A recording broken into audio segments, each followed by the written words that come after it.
अस्सलाम वालेकुम स्टूडेंट, कैसे हैं आप? ठीक हैं? The last lecture maximum student ने उसको नहीं देखा और ना उन्होंने इसके क्वेश्चन किए हैं। तो प्लीज़ ये इसकी बानोमियल और मल्टीनोमियल थ्योरम मैक्सिमम इसमें फॉर्मूले यूज़ हो रहे हैं, थोड़ी सी मुश्किल सी कैलकुलेशन है, तो जब तक आप इसको नहीं करेंगे ये आपको नहीं आएगा। और ये किस तरह पॉसिबल है कि मैथ का स्टूडेंट जो है ना वो कहे कि मैंने आज का काम नहीं करना तो कल वाला लेक्चर मुझे समझ आ जाए। मुझे नहीं पता लगता कि आप लोग किस तरह जो है ना ये, तो प्लीज़ जो लेक्चर दिया जाता है उसको टाइम निकाल के देख लिया करें। अब ये फॉर्मूले आपके सामने लिखे हुए हैं। अब ये फॉर्मूले आपको तब समझ आएगी जब आप हाथ से करेंगे। जब हाथ से नहीं करेंगे तो फिर आपके पल्ले तो कुछ नहीं पड़ेगा ना। तो अब देखते हैं क्या करते हैं आप लोग। अब अगर मेरी जिम्मेदारी सिर्फ लेक्चर रिकॉर्ड करके आपको भेजना है तो फिर मैं पूरी करता रहूँगा, आप अपनी मर्जी कीजिएगा। तो ये स्टूडेंट जो आप बानोमियल और मल्टीनोमियल में हमने अगर मालूम करना तो ग्रेटर कोएफिशिएंट इन बानोमियल थ्योरम कि बानोमियल थ्योरम में ग्रेटर कोएफिशिएंट कौन सा होता है, तो उसके लिए फॉर्मूला है NC(n/2). NC(n/2). If n is even, वो जो पावर होती है ना a + b की पावर 4 है और पता है n4, तो n इज इवन। और अगर n आपके पास ऑड होगा तो उसके लिए यूज करते हैं NCn-1/2 या r NCn+1/2 if n is odd। तो ये आगे क्वेश्चन करेंगे स्टूडेंट तो फिर आपको ये इसका क्लियर हो जाएगा। तो ये अब आपने याद रखना है कि ग्रेटेस्ट कोएफिशिएंट मालूम करने के लिए इन बानोमियल थ्योरम तो कौन सा फॉर्मूला होगा? In case of n is even NCn/2 and when n is odd फिर फार्मूला क्या होगा? NCn-1/2 और NCn+1/2।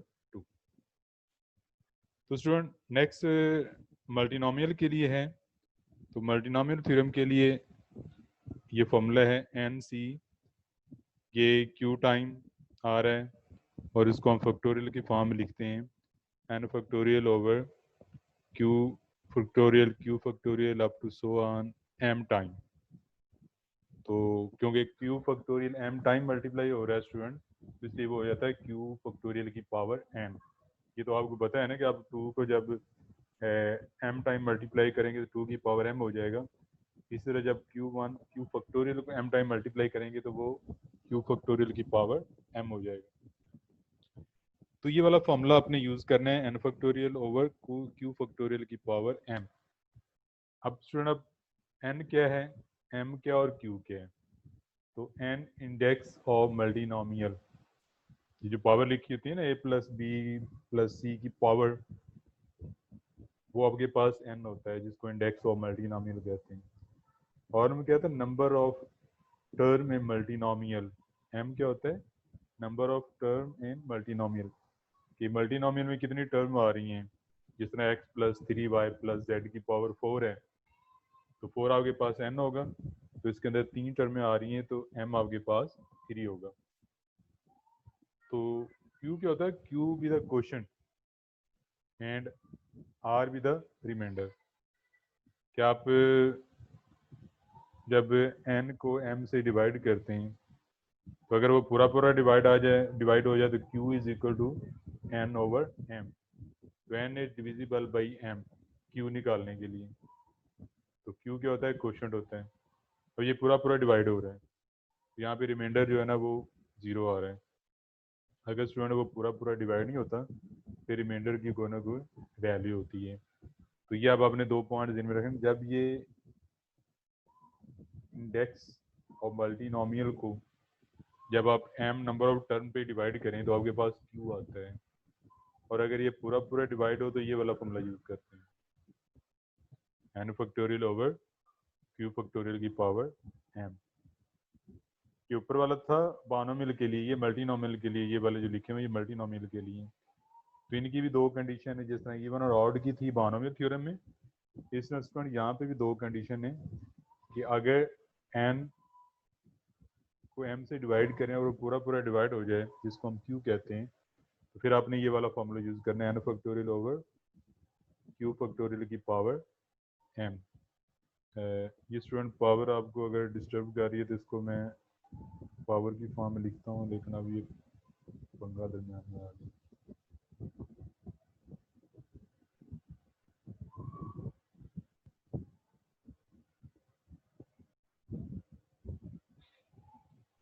इसको पावर की फॉर्म में लिख लेते हैं तो ये आपके पास ये एम आ जाए, क्योंकि वहाँ पे आपको शायद पावर क्लियर नहीं आ रही। अब ये पावर, तो स्टूडेंट जब एन को आप एम से डिवाइड कर रहे हैं वो पूरा पूरा डिवाइड ना हो, तो फिर आपने ये वाला फॉर्मूला यूज़ करना है। इसको कम्बिनेशन की फॉर्म में इस तरह लिखते हैं, फैक्टोरियल की फॉर्म में इस तरह लिखते हैं। तो ये इसकी सिंपलेस्ट फॉर्म है, n factorial over q factorial की पावर एम। ये इसी तरह, ये देखो ये और ये सेम फैक्टर आ रहे हैं याद रखने के लिए। तो नीचे q प्लस 1 की पावर r आ रहा है स्टूडेंट, q प्लस 1 की पावर r। इसी को सिंप्लीफाई करके यहाँ पे लिखा हुआ है, इसी को सिंप्लीफाई करके यहाँ पे लिखा हुआ है। तो ये आपने उस वक्त यूज़ करना है जब n को m से डिवाइड करें और आपके पास कोई रिमाइंडर आ जाए, तो ये वाला फॉर्मूला यूज़ करना है। इसको कम्बिनेशन की फॉर्म में इस तरह लिखते हैं, फैक्टोरियल की फॉर्म में इस तरह लिख देते हैं, इसकी सिंपलेस्ट फॉर्म है। और ये वाला स्टूडेंट आपने फॉर्मूला तब यूज़ करना है जब आप n को m से डिवाइड करें तो आपके पास ये पूरा पूरा डिवाइड हो जाए, तो इसमें रिमाइंडर 0। अब उम्मीद है कि आपको ये याद रह जाएगा कि कौन सा फॉर्मूला आपने कब यूज़ करना है। तो ये मैंने q प्लस 1 फैक्टोरियल को लिखा हुआ है, q plus 1 into Q factorial student. तो वो जो q फैक्टोरियल है वो जब इससे मल्टीप्लाई होता है तो r कैंसिल होकर m पावर आ जाती है। ये आप कर लीजिएगा, अगर आप से नहीं होगा तो मैं बता दूंगा, अदरवाइज आप ये इसको भी याद रख लें। तो ये बहरहाल ये भी याद रख सकते हैं, ये भी याद रख दिए, इसकी सिंपलेस्ट फॉर्म है, तो ये आपने इसको याद रखना है। अब जब इसकी क्वेश्चन करेंगे तो ये फिर आपको फॉर्मूले जो है ना वो भी स्टूडेंट क्लियर हो जाएंगे। तो ये ग्रेटेस्ट कोएफिशिएंट मालूम करने के लिए क्वेश्चन देखते हैं इसका स्टूडेंट। यहाँ पे ये find the greatest coefficient in extension of this. क्या आपके पास स्टूडेंट 4 पार्ट हैं, इनमें आपने देखना है ग्रेटर कोएफिशिएंट। तो आगे करने से पहले क्वेश्चन को फॉरवर्ड करने से पहले स्टूडेंट ये आपके पास 24 n आ रहा है, इसमें 4 टर्म है, तो आपके पास m कितना आ जाएगा, 4 आ जाएगा। ये पावर 40 ये n है, 2 टर्म है, ये आपके पास क्या आ जाएगा, m आ जाएगा। पावर 31 स्टूडेंट 3 टर्में हैं, m आपके पास 3 आ जाएगा।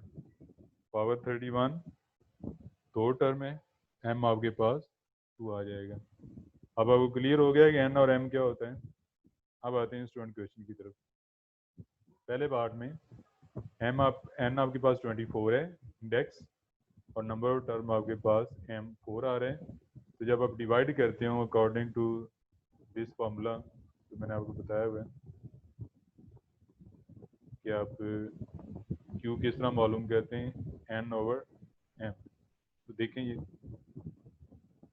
6 आ जाएगा, q की वैल्यू आपके पास स्टूडेंट 6 आ गई है, q की वैल्यू क्या आ गई है, 6 आ गई।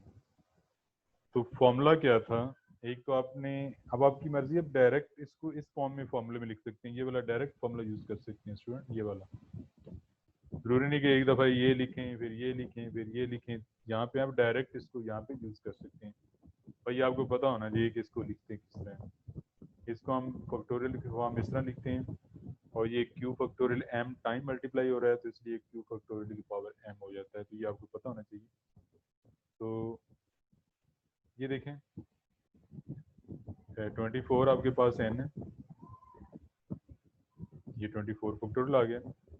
स्टूडेंट क्यू आपके पास 6 है, तो ये 6 फैक्टोरियल की पावर m आ गया, और यहाँ पे वही लिखा हुआ है m आपके पास 4 है, तो 24 फैक्टोरियल ओवर 6 फैक्टोरियल की पावर 4।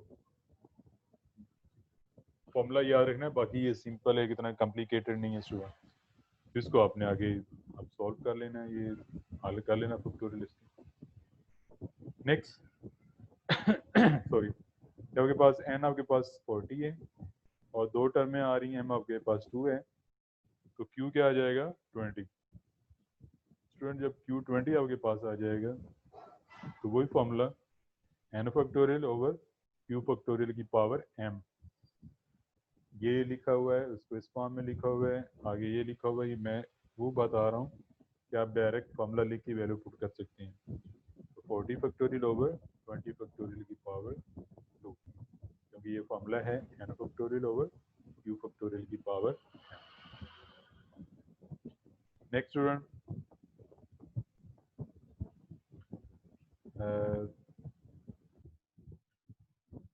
तो स्टूडेंट ये इसको आप बानोमियल थ्योरम के जरिए भी कर सकते हैं, क्योंकि इसमें दो टर्में आपके पास आ रही हैं और n इसका 40 और आपको पता है 40 इवन होता है, तो इसको आप n c n बाई 2, जब n c n बाई 2 करेंगे तो ये 40 c 40 बाई 2 और ये 40 c 20 हो जाएगा।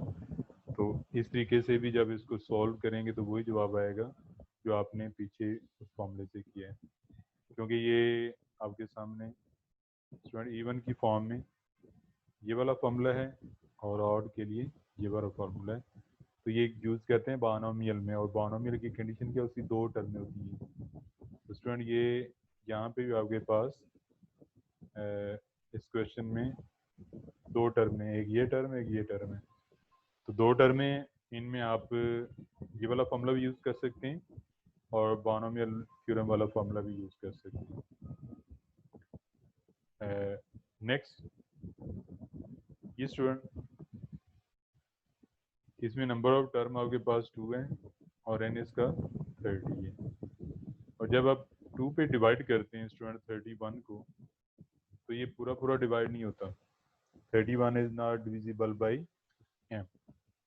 तो फिर क्या होता है, जब इसको आप डिवाइड करते हो तो ये 15 पे जाता है। 15 को जब 2 से मल्टीप्लाई करते हैं 30 प्लस 1, तो 1 इसका रिमाइंडर आता है। जब इसको 31 को डिवाइड करते हैं तो 1 इसका रिमाइंडर आता है और क्वोशिएंट इसका 15 आता है।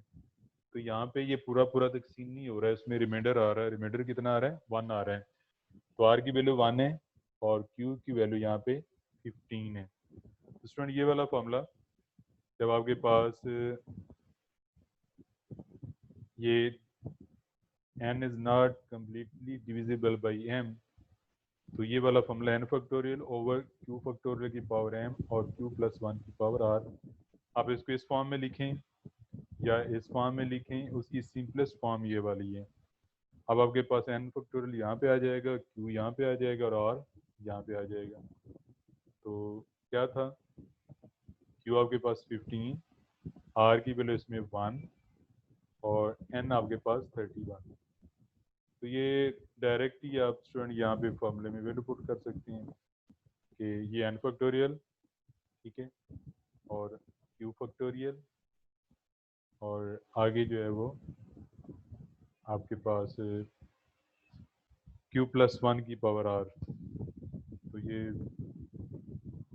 डायरेक्ट लिख के भी कर सकते हैं स्टूडेंट, या इसका फॉर्मूला ये वाला यूज़ करके आप कर सकते हैं।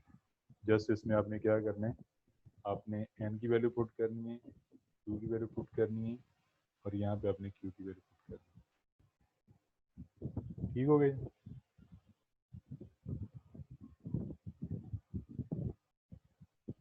अब वो कहता है कि अगर इसको हम बानोमियल थ्योरम के जरिए करें तो अब n इसमें 31 है, 31 आपको पता हार्ड है, तो greatest coefficient n c n minus 1 over 2 r n c n plus 1 over 2। देखिए स्टूडेंट, इसमें आपने वैल्यू पुट की तो ये आ गया 13c 15, 31c 15 या 31c 16। तो जब इसको हम सॉल्व करेंगे स्टूडेंट तो ये वही आपके पास जवाब आ जाता है जो पीछे आपने इसको मल्टीनोमियल के जरिए किया। तो दोनों केसेस में जवाब उसका सेम ही आता है। तो ये आपकी मर्ज़ी है कि आप इसको मल्टीनोमियल थ्योरम के जरिए करें या बायनोमियल थ्योरम। लेकिन जब नंबर ऑफ टर्म आपके पास 3 होंगी फिर आपकी मजबूरी है कि आपने उसको मल्टीनोमियल के जरिए ही करना है। Clear student? इसको ये खोल के लिखना यही आएगा, इसको भी लिखेंगे तो ये आएगा, या इसको भी लिखेंगे तो यही आएगा। अब आ गया ये 1 प्लस एक्स स्क्वायर की पावर 20, तो 20 आपके पास n है, 3 टर्म आपके पास। अब देखें यहाँ पे ये पूरा पूरा डिवाइड नहीं हो रहा, तो इसमें आप बायनोमियल तो आप यूज़ नहीं करेंगे ना, मल्टीनोमियल यूज़ करेंगे क्योंकि आपके पास एक ही टर्म है। अब हम दोनों फॉर्मूलों से नहीं कर सकते, हम एक ही फॉर्मूले से करेंगे। तो ये आपके पास जब 3 पे डिवाइड करते हैं, अब आपके पास रिमाइंडर 2 आता है, क्वोशंट 6 और रिमाइंडर आपके पास क्या आ रहा है, 2 आ रहा है। तो क्यू की वैल्यू 6 और स्टूडेंट आर की वैल्यू आपके पास क्या आ रही है, 2 आ रही है। तो फॉर्मूला आपको याद है, क्या था फार्मूला? डायरेक्ट फार्मूला पुट कर लें, ये डायरेक्ट फार्मूला पुट किया हुआ, ठीक है। तो मेरा ख्याल डायरेक्ट ही ठीक रहेगा। अगर आप इसको इस तरह सॉल्व करते हैं तो इस तरह भी कर सकते हैं, या अब आपकी मर्जी। तो डायरेक्ट फार्मूले में वैल्यू पुट कर लें आप, क्यू 20 फैक्टोरियल ओवर 6 फैक्टोरियल और 7 फैक्टोरियल की पावर। ये स्टूडेंट हो जाएगा ये आपसे। अब ट्राई करना, ना हुआ तो फिर दोबारा इसको कर लेंगे, कोई मसला नहीं। तो नेक्स्ट,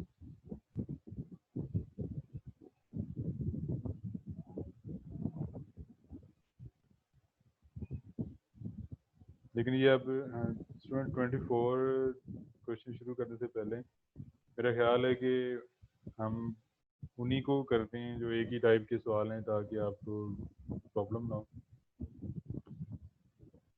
तो उसी को ये जो ग्रेटेस्ट क्वेश्चन वाले हैं इसको ही करते हैं।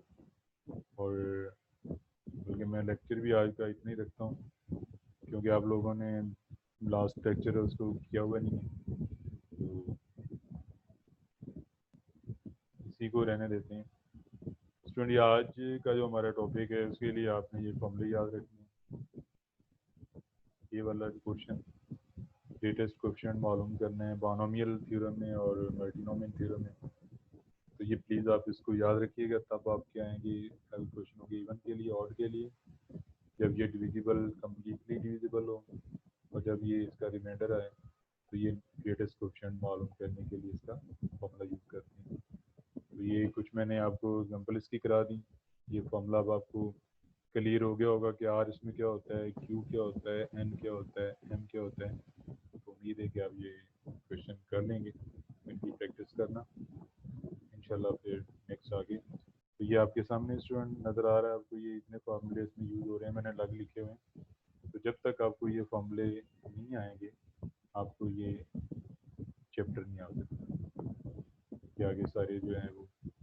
इसको प्लीज़ ज़रा देखिएगा। तो अब हमारा ये, क्योंकि इसकी बायनोमियल थ्योरम मल्टीनोमियल थ्योरम की लास्ट एक्सरसाइज चल रही है और ये एक ही इसकी एक्सरसाइज है, तो इसमें आपका ये चैप्टर जो है वो ख़त्म हो जाएगा।